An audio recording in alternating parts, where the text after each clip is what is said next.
नमस्कार, आप देख रहे हैं आरबीएन न्यूज़ 24/7। मौजूद हूँ मैं इस वक्त बदरपुर के जैतपुर वार्ड 184 में, और आज बातचीत करने के लिए राजनीतिक मुद्दों को लेकर हमारे साथ बिलाल अहमद जी मौजूद हैं, जो कि कांग्रेस पार्टी से हैं और पूर्व में नगर निगम का चुनाव 2022 में यहाँ से लड़ चुके हैं। और जैसे कि आप सभी को पता है, लोकसभा का चुनाव का माहौल है और बिलाल जी कांग्रेस पार्टी से हैं, और कांग्रेस पार्टी का दिल्ली के अंदर जो है आम आदमी पार्टी से गठबंधन है, और इंडिया गठबंधन के नाम से दिल्ली के अंदर दोनों ही पार्टी एक साथ मिलकर चुनाव लड़ रही है। तो बिलाल अहमद जी हमारे साथ मौजूद हैं, बातचीत करेंगे। सबसे पहले स्वागत आपका। बहुत बहुत आभार आपका। सर, दोनों ही पार्टी पहली बार एक बार मिलकर चुनाव लड़ रही हैं, तो किस तरह का माहौल आपको देखने को मिल रहा है? क्योंकि एक तरफ बीजेपी अकेले खड़ी है और एक तरफ आप दोनों एक साथ नजर आ रहे हैं। पहले तो मैं आपको ये बता दूं, इससे पहले भी आम आदमी पार्टी और कांग्रेस मिल के सरकार बना चुकी है विधानसभा में।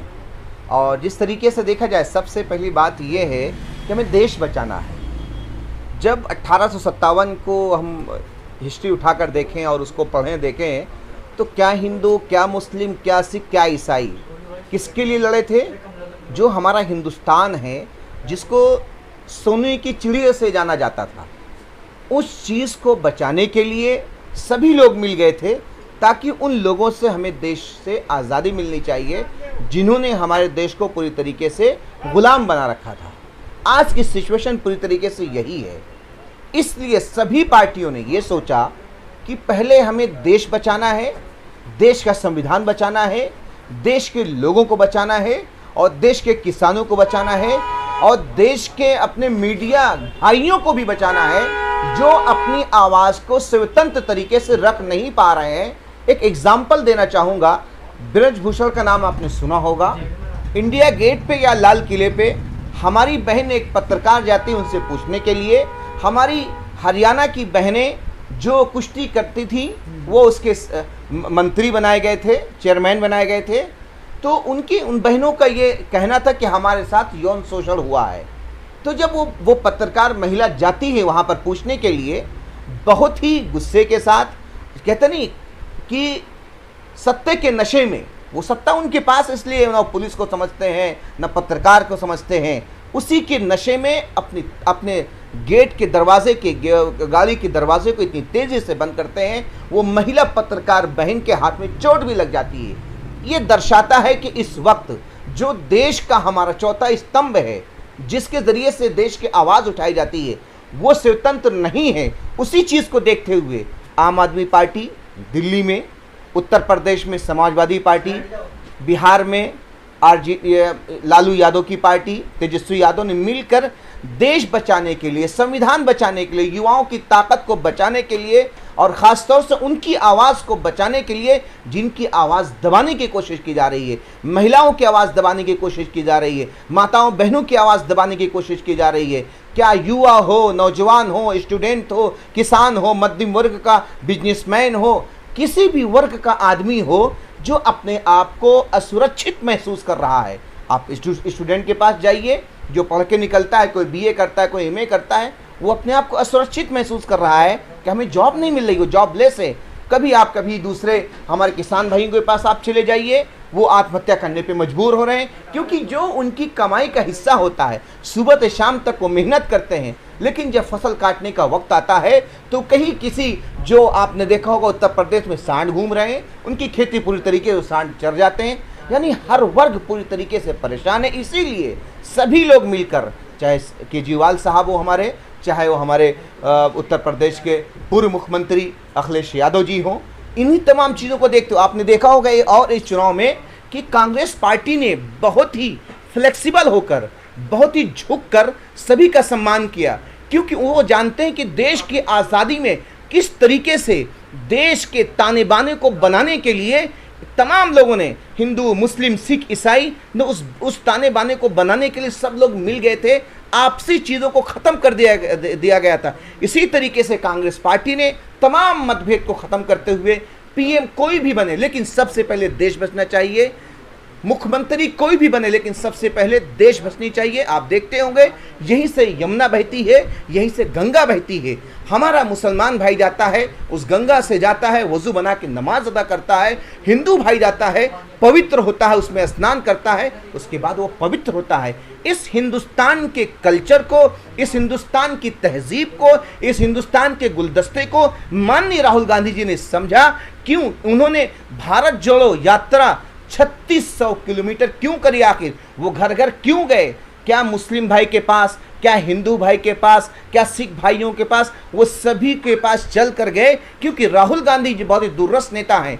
अभी तक जितने भी मोदी सरकार में जितने भी फैसले हुए हैं, चाहे नोटबंदी का फैसला हो, जीएसटी का फैसला हो, इस तरीके से जितने भी फैसले हुए हैं, राहुल गांधी ने पहले बता दिया था इसके ज़रिए से मध्यम वर्ग के लोगों या जो बिजनेसमैन उनको नुकसान होगा, जीएसटी के ज़रिए से हमारी इकोनॉमी को नुकसान होगा। जिस तरीके से जितने फैसले, इसीलिए राहुल गांधी जी भारत जोड़ो यात्रा, भारत जोड़ो न्याय यात्रा घर घर गए और उस नफरत को ख़त्म करने के लिए हर जगह मोहब्बत की दुकान खोली। पहले कश्मीर से लेकर कन्याकुमारी, महाराष्ट्र से लेकर इधर उत्तर प्रदेश, यानी जितने भी स्टेट हैं सब जगह गए। उन्होंने अपना मैसेज दिया कि इस वक्त मोहब्बत की दुकान हमें खोलनी है, हमें दलित भाइयों के पास जाना है, हमें ठाकुर भाइयों के पास जाना है, हमें पंडित भाइयों के पास जाना है, हमें मुस्लिम बरादरी के तमाम भाइयों के पास जाना है। जो हिंदुस्तान का ताना बाना है हमें उसे बना कर रखना है। हिंदुस्तान की जो पावर है उसको बना कर रखना है। फिर उसी तरीके से जब हिंदुस्तान की पावर बनी रहेगी, हिंदुस्तान एक मजबूत हाथों में होगा तो हिंदुस्तान का युवा मजबूत होगा, हिंदुस्तान का किसान मजबूत होगा, हिंदुस्तान का नौजवान मजबूत होगा, हिंदुस्तान का स्टूडेंट मजबूत होगा, हिंदुस्तान की जितनी भी संस्थाएं हैं वो मजबूत होगी और देश पर कोई दूसरी ताकत हमारे लोगों पे आंख नहीं दिखा सकती है। इसलिए माननीय राहुल गांधी जी ने, कांग्रेस पार्टी ने, और कांग्रेस पार्टी के जो सदर हैं, प्रेसिडेंट हैं हमारे खड़गे जी ने, जो कि दलित समाज से आते हैं, पार्टी ने कहा कि हम जिस तरीके से बीजेपी वाले कहते हैं ये तो क्या बोलते हैं, ये परिवारवाद है, लेकिन उन्होंने इस तरीके एक समाज से, जो दलित समाज को दबा कुचला कहा जाता है, उस पार्टी में पार्टी के मालिक को एक दलित समाज से बना दिया। इससे भी सोचना चाहिए कि पार्टी में स्वतंत्र है, कोई मालिक नहीं है। पार्टी का एक कार्यकर्ता भी जाकर हमारा राष्ट्रीय अध्यक्ष बन सकता है, एक जिला अध्यक्ष राष्ट्रीय अध्यक्ष बन सकता है। जब राहुल गांधी बन सकते हैं तो मैं भी बन सकता हूं राष्ट्रीय अध्यक्ष। इसीलिए आज खड़गे जी राष्ट्रीय अध्यक्ष कांग्रेस पार्टी के हैं और इन्हीं तमाम चीज़ों को देखते हुए तमाम पार्टियों ने कांग्रेस पार्टी को चुना। इस वक्त जिस देश की जो लड़ाई है राहुल गांधी वर्सेस मोदी जी है, और जो देश के प्रधानमंत्री हमारे जो मोदी जी, उनसे लड़ाई है। और कोई सभी लोगों ने पूरी तरीके से सहमति के साथ ये बात कह दी है, देश दोनों लोगों के बीच में है। यही माननीय राहुल गांधी जी देश को बचा सकते हैं, यही देश की आवाज़ है। सर, अभी आपने शुरू में अपने बयान में जिक्र किया था कि देश को बचाना है तो सबको एक साथ आना पड़ा। बीजेपी एक नारा दे रही है कि अगर देश हित में, अगर देश को बचाना है तो बीजेपी को वोट दे, देश हित के लिए वोट दे बीजेपी को। देखिए 2014 में जो इससे पहले गवर्नमेंट आई थी, यूपीए 2 की गवर्नमेंट चल रही थी कांग्रेस पार्टी की, उस वक्त महंगाई इतनी ज़्यादा नहीं थी। उस वक्त देश के पूर्व प्रधानमंत्री हमारे डॉक्टर मनमोहन सिंह को चूड़ियाँ किसने भेजी थी? केंद्रीय मंत्री स्मृति ईरानी ने भेजा था। क्यों भेजा था? कि देश में महंगाई हो चुकी है। मैं पूछना चाहता हूँ, उस वक्त पेट्रोल कितने में था? 60 रुपये में था। डीजल कितने रुपए में था? 54 रुपये में था। जो रसोई गैस हमारी माताएं बहनें बनाती हैं वो 400 रुपये की मिल रही थी। अगर उनकी बात में थोड़ी सी भी सच्चाई है तो मैं आपके चैनल के माध्यम से पूछना चाहता हूं कि इस वक्त डीजल कितने रुपए में मिल रहा है, पेट्रोल कितने रुपए में मिल रहा है, और जो घर में रसोइयाँ बन रही वो कितने रुपए की मिल रही है, दाल कितने रुपए की है, चावल कितने रुपए का है, जो स्कूल में बच्चे पढ़ने जाते हैं उन किताबों में उनमें कितनी उसमें जीएसटी लग रहा कि नहीं लग रहा है। देश की जितनी भी चीज़ें हैं, कृषि विभाग में आप चले जाइए, किसान वाले सिस्टम में आप जाइए, हर जगह महंगाई की ने सभी की कमर तोड़ रखी है। एक चीज़ और मैं बता दूं, देश के प्रधानमंत्री ने कहा था कि नौजवानों को हर साल 2 करोड़ नौकरियां उत्पन्न कराएंगे। क्या आप बताइए, आप भी मेरे ख्याल से बेरोजगार हैं पिछले कई सालों से, मुश्किल से, मतलब आप अपना घर चलाते होंगे। लेकिन मैं कहता हूं, अगर कांग्रेस की गवर्नमेंट होती तो ज़रूर देश में खुशहाली होती, इससे ज़्यादा लोगों में खुशहाली होती, लोग अपने घर में खुशियों का त्यौहार मना रहे होते। लेकिन जब रोज़गार उत्पन्न कराने को आप छोड़ दीजिए, हमारी छोटी छोटी कंपनियां बंद करा दी गई और जो लोकल स्तर पे जो बिजनेस थे वो बंद करा दिए गए जीएसटी के ज़रिए से, नोटबंदी के ज़रिए से। और इसी तरह कहा गया था कि आपके अकाउंट में 15 लाख रुपए आएंगे। तो ये जो जुमला है हमारे देश के प्रधानमंत्री जी का, गृह मंत्री जी का, उन्होंने खुद कई जगह बयान में कहा हमारा जुमला है। ये जो बात कही गई ना अभी, ये भी उसी तरीके से जुमला है और इसमें किसी तरह की कोई हकीकत नहीं है। दक्षिण दिल्ली सीट की बात करी जाए, ये आम आदमी पार्टी के खाते में आई है गठबंधन से और कांग्रेस पार्टी खुलकर उनका समर्थन करी, तो किस तरह का चुनाव मानना है? क्योंकि दो विधायकों की लड़ाई है और दोनों ही विधायक अड़ोसी पड़ोसी हैं और एक विधायक ऐसे हैं जिनको विकास पुरुष का नाम दिया गया है। देखिए, सबसे पहले तो मैं खंडित करता हूं कि जो हमारे कॉलोनी के लोगों को भ्रमित किया गया है कि वो विकास पुरुष हैं। मैं एक एक काम आपको याद दिलाना चाहता हूं। जिस वक्त हमारे रामवीर बिधूड़ी जी, माननीय रामवीर बिधूड़ी जी एमएलए हुआ करते थे, हमारी सरकार थी, यानी कांग्रेस की सरकार थी, शीला दीक्षित जी यहाँ पे मुख्यमंत्री हुआ करती थी। जितनी भी रोड बनी हैं, जितनी भी नालियाँ बनी हैं, जितने भी खंबे लगे हैं, जितने भी स्कूल्स बने हैं, जितने भी पार्क बने हैं, जितने भी बेसिक एम्यूनिटीज़ की चीज़ें हैं, सब कांग्रेस के सिस्टम से बनी हुई हैं।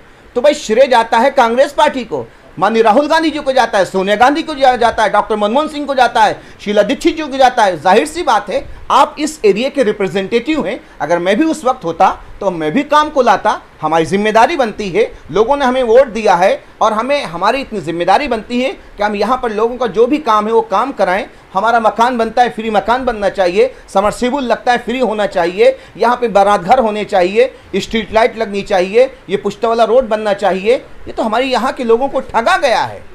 जो भी काम हुआ है वो पूरी तरीके से श्रेय जाता है कांग्रेस पार्टी को, शीला दीक्षित जी को और हमारे पूर्व प्रधानमंत्री डॉक्टर मनमोहन सिंह को जाता है।